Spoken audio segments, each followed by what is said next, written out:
Ladies and gentleman, आज मुझे आपके साथ 20वीं शताब्दी के सबसे उल्लेखनीय व्यक्तियों में से एक जिम कॉर्बेट की मनोरम जीवन कहानी साझा करने का सौभाग्य मिला है।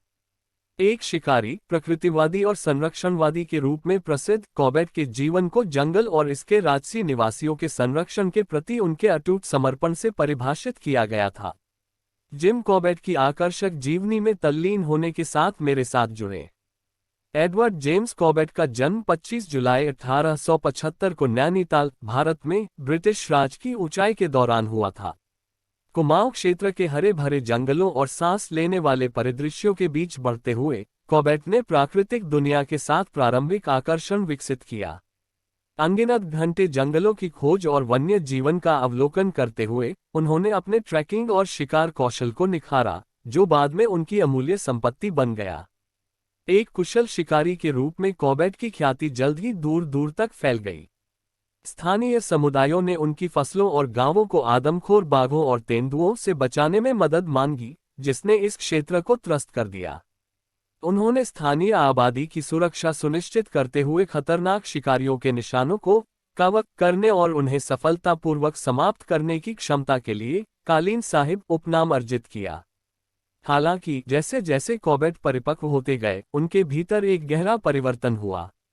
जिन जानवरों का उसने शिकार किया, उनकी विशाल भव्यता के साथ साथ पारिस्थितिक संतुलन बनाए रखने में उनके महत्व की बढ़ती समझ ने उन्हें एक शिकारी के रूप में अपनी भूमिका का पुनर्मूल्यांकन करने के लिए प्रेरित किया।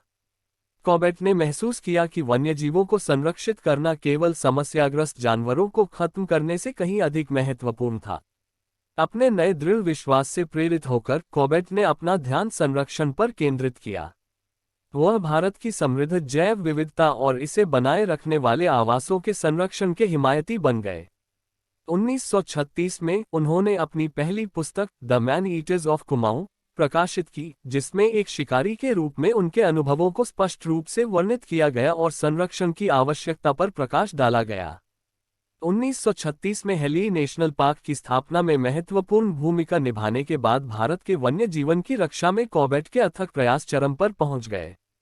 ये पार्क, जिसे अब जिम कॉर्बेट नेशनल पार्क के रूप में जाना जाता है, भारत का पहला राष्ट्रीय उद्यान बन गया और एक मिसाल कायम की। देश में संरक्षण आंदोलन के लिए जिम कॉर्बेट का संरक्षण में योगदान उनके जीवन काल से बहुत आगे तक बढ़ा। उनकी वकालत और लेखन ने भारत में वन्यजीव संरक्षण पर जनमत और नीति को आकार देने में महत्वपूर्ण भूमिका निभाई। उनकी पुस्तकें, जिनमें कुमाऊं के आदमखोर, रुद्रप्रयाग का आदमखोर तेंदुआ और माय इंडिया शामिल हैं, प्रकृति प्रेमियों और संरक्षणवादियों की पीढ़ियों को प्रेरित करती हैं। आज जिम कॉर्बेट नेशनल पार्क उनकी दृष्टि और समर्पण के लिए एक जीवित वसीयतनामा के रूप में खड़ा है। 520 वर्ग किलोमीटर में फैले इस पार्क में विविध प्रकार की वनस्पतियों और जीवों का घर है, जिसमें राजसी बंगाल टाइगर भी शामिल है, जिसकी रक्षा के लिए कॉर्बेट ने लड़ाई लड़ी थी। ये वन्य जीवन के लिए शरण स्थली और पर्यावरण पर्यटन के केंद्र के रूप में कार्य करता है, जो दुनिया भर के पर्यटकों को आकर्षित करता है। अंत में, जिम कॉर्बेट का जीवन शिकारी से संरक्षणवादी बनने की एक उल्लेखनीय यात्रा थी, जो प्रकृति के प्रति उनके गहरे सम्मान और प्रेम से आकार लेती थी। वन्यजीव संरक्षण में उनके अग्रणी प्रयासों ने भारत के संरक्षण आंदोलन की नींव रखी, जिसने देश की प्राकृतिक विरासत पर अमिट प्रभाव छोड़ा। कॉर्बेट की विरासत दुनिया भर के व्यक्तियों और संगठनों को हमारे ग्रह के कीमती पारिस्थितिक तंत्र की रक्षा करने के लिए अथक रूप से काम करने के लिए प्रेरित करती है। जैसा कि हम आज जिम कॉर्बेट को याद करते हैं, आइए हम उनके गहन शब्दों पर विचार करें। जब हम अपने वन्य जीवन की रक्षा और संरक्षण करते हैं, तो हम ग्रह की आत्मा को बचाते हैं।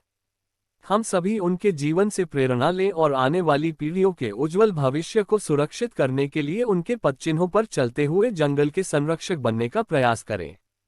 धन्यवाद।